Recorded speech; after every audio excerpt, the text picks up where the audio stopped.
Greetings. So, pre-gym chat. We're going to talk. Just have a chin wag. Right. So I want to talk about. Steroids and the way the world works, the way that people look at it. I'm not going to give advice on how to do it. If I will, one bit of advice for the lads doing it. If you're doing it in the gym, if you're doing it in the toilets, get a fucking alcohol wipe. Like, seriously, you're gonna get an infection. Clean needle, alcohol wipe the area you're gonna inject, do that. Right, that's the only bit of advice I'm giving. Because Jesus Christ, the amount of people I've seen that not even got a bloody alcohol wipe on the skin. Like, you've got to clean the skin before you inject, otherwise infections are going to happen and you're not going to be laughing about it. So yeah, you know you do it, whatever, don't matter, no one cares. Yeah, if you're going to do it, make sure you wipe down your skin. Okay, right, that's out of the way. No more advice on that. So I was on the internet on Saturday. I was on Facebook over the weekend. Or I say the weekend, right? I work weird shifts. So I was working. I was on one of the gym rat pages on Facebook. Anyways, a guy posts up a picture, and he's like, "Look, this is my physique or whatever." And you know how it is on Facebook, it's toxic. It is full of toxic people, and it's sad. It's really sad. No one kind of briefs you up on this. When you get in the gym, you think everyone's going to be, because there's a lot of guys, you got Joey Swirl, and he's like, oh, it's a brotherhood, it's a sisterhood, we're going to support each other, we're going to help each other, it's going to be great, and everyone's going to be laughing about it. But then you realise that actually, no, that's not the case. It's not the case at all. There is so many toxic people who can't stand, they can't stand, oh, he's got a better physique than me. He's got acne on his back. It's got to be on gear, got to be blasting. So that's not how things work, man. Do you know what I mean? And yes, people are prone to it. Yes, there are people that have sides from taking testosterone, and it will creep up as acne, and it does. It really does. But you can be on as low as testosterone replacement therapy and come up with acne. And there's a lot of these guys on the internet and on Facebook that will kick off and say, look, oh, he's blasting roids. And it's like, just chill the fuck out. If he is, who cares? He's not exactly out on a weekend sniffing bags of cocaine up his nose. Do you know what I mean? Like, he's not getting ratted out of his face every weekend, like getting pissed. So chill out, guys. You know what I mean? Like, it's not the end of the world. If some guy wants to take some testosterone, why are you bothered? Why do you care so much? I'm not here to bash natties. I'm not. I think natural people and natural lifters, fair play to you. And I was one of you. I was. And I'm not saying I blast gear, but I was one of you. I used to be a diehard, will be only ever natural.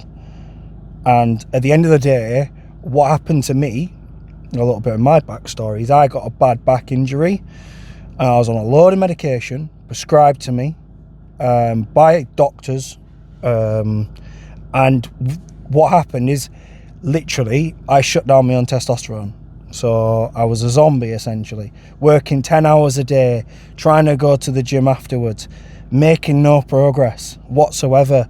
I had the testosterone, I think the reference range was between, 3 and 7 it was. I got it done in Germany I was a urologist, got it done in Germany. And he said to me, he's like, your reference range is between 3 being very low for a man, and 7. And I was 0.75, and non-existent, which explained I was constantly dieting. I couldn't make progress. I was stuck around 100 kilos on the bench for years. Like, and you say normal, natural, and they will eventually hit 100 kilo bench press. It's not you have to be consistent to get a 100 kilo bench press, but it's well achievable as long as you're in the gym, you're consistent, you practice it. And I mean, coaches are gold for that kind of stuff. If you can get a good strength coach, they're going to teach you how to do it, and you'll get there. You will get there. Shout out to some of the big coaches out there. You know, they're very good. They're worth the money. But it's a case of, so I'm not bashing natties. I'm saying, guys, you need to calm the fuck down. Someone posts up a picture, they've got a bit of acne. Calm down. Who cares? Who cares how they want to live their life? It's not your life. Just do what you want to do. I mean, my story is I started taking TRT and I have got some horrendous scarring all over my back for where it flared me up like crazy. And I was on a high dose because I took my first dose. I took 250 milligrams and it was an injection with the doctor. So he did it. So it was my first ever one. I started doing my own injections after that. I was like, I'm not paying extra money to go see him to get the injections. I'll do it myself. Essentially what happened is I started getting a bit of acne on my shoulders. We agreed between me and the doctor that I had my shot within 3 days. I felt worse and I felt really good up to about 3 days. After about 3-4 days, it was a medium ester, so it was like it was testy. Everyone used to call it ethonate, but I don't think it's ethonate. I think it's enanthate. But anyways, long story short, I took my first shot. It was great for a few days, absolutely fantastic. I already had a bit of acne on my shoulders anyways, so I already had oily skin, and it blew up. Like, it seriously blew up. So I went on to 250 every week, and he was like, we're going to put you on 250 every week because you are that low, your body's just sucking it all up, and you know, you're not able to really function on that. So we'll do 250 every week and see how we get on. So for the most part, I did 250 every week, and I got a ton of acne from it. And that's not me blasting. That's not me on 1,000 milligrams of testosterone a week. That was 1 ampule a week. And yeah, the doctor wasn't the best. He's a urologist, probably not. I don't know if he specialised in testosterone or what. I was told in the gym. So there's a guy called Connor. He basically came up to me and went, how long you been training? And I was like, a couple of years. He's like, you should be so much further ahead than where you are now with the way you train. You are training like a little rage machine. And I'm not an angry person as a general rule of thumb, but like, I train hard. I train as hard as I can. So I kind of look at a set and I'm like, right, get angry at the set. It's not about being an angry person.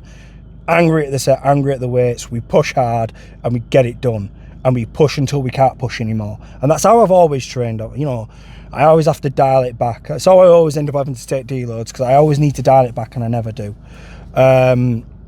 So essentially, yeah, that's what I did, and that's how I trained. And he came up to me, he's like, have you ever tried taking testosterone? I was like, no. So then he was like, right, there's this urologist. He's like, loads of guys I've sent to him seem to come back with low testosterone levels, so go see him, see how you get on. So I went and saw him, and I went and saw him with a friend. Actually, there was me and a guy called Sean who went and seen him, and another guy called Austin. Austin and Sean were low end, but not low enough to be. I think Sean was good. Sean was medium. I think he came around about 5'6", and Austin came out, I think, a little bit lower, on the lower end, but not enough to take testosterone replacement therapy. He did offer it. He did say, we can start you on it if you want. He's like, but you're not low enough to really start it. Whereas with me, first thing he said is, you're hypogonadal. You really ought to be on testosterone. And I was pale. I was like a bloody zombie. I'd go home after a 10-hour shift. I'd go to the gym. I'd go home. My missus would try to talk to me, and I just like, oh. I just wanted to look at my phone and not talk, not do anything. It was energy. Everything for me was energy. Libido was great. It was just so low energy, like literally couldn't focus. So anyways, I started taking it. I ended up with acne. And I look at people on Facebook judging people. And like, oh, acne, that means you're on gear, it means you're blasting. And I'm like, what does it matter? Why is his choices making you so upset? B, like, if you don't know his story, like, people don't know my story. I mean, I've told you my story, but people don't know the story of it. Like, how do you know that this guy had no choice? It was either you can take this or you don't take this, and you go nowhere with it. And I mean, for me, the gym was like, I got seriously unfit. I wasn't hugely fat. I was what you call skinny fat. I was one of them kids, you know, I was always kind of chubby as a kid.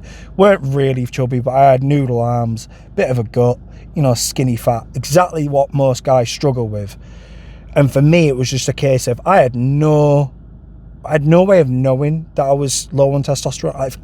I thought about it when I was living down south, and I moved to Germany to do a job over in Germany. And then I realised, you know, once I got it done and the urologist, I was low. But it just goes to show people, you don't know the story of people. So before you judge, before you jump on people, before you have a go at people and say, oh, you're blasting, oh, you're doing this, take a minute to put yourself in their shoes. You don't know their life. You don't know their injuries. You don't know what they've gone through. All you can see is a physique and, yeah, maybe a bit of damaged skin. So instead of going on a massive rant and tangent about, you're taking steroids, why don't you consider the fact he's asked for a physique? Like, how does my physique look? Well, yeah, you can see you got a bit of muscle on your back here, mate. Yeah, you're doing all right. Keep training hard, bro.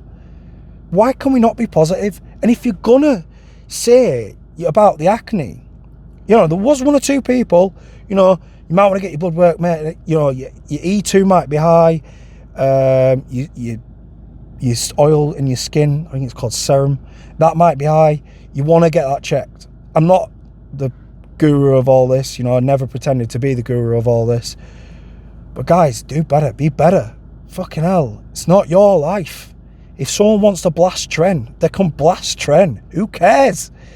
Oh, well, your physique's enhanced, that's what makes me look crap. Do you know what I mean? As long as he's open about it. I mean, technically, you don't even have to be open about it. If he goes, this is my transformation from A to B, the amount of people that scream steroids if someone's got a good transformation is unbelievable. It's like, calm down. It's like, he might be putting in the work. He might be making sure his rest is on point. He might be going through a coach. He might be doing everything perfectly. And you might be. But you know what? Everyone's different. It's just like in enhanced worlds, you know, you've got people like Lee Priest, didn't need to take a lot. You've got people like Greg Doucette, didn't need to take a lot. And then you'll have other IFBB pros that are on grams and that are not as good as Lee Priest was. And they're like, well, he's on, and then they'll say Lee Priest was lying. It's like, no, it's called a hyper responder versus a non-responder. You know, you could take shitloads and not really get much out of it, but you don't really get much side effects. You could take barely any and get tons out of it and get tons of side effects. And like when Lee Priest said, you know, I jumped on 800 and I felt worse. 400 was the sweet spot. You speak to most IFBB pros, they're like, 400 milligrams of testosterone. We think Lee Priest is probably lying.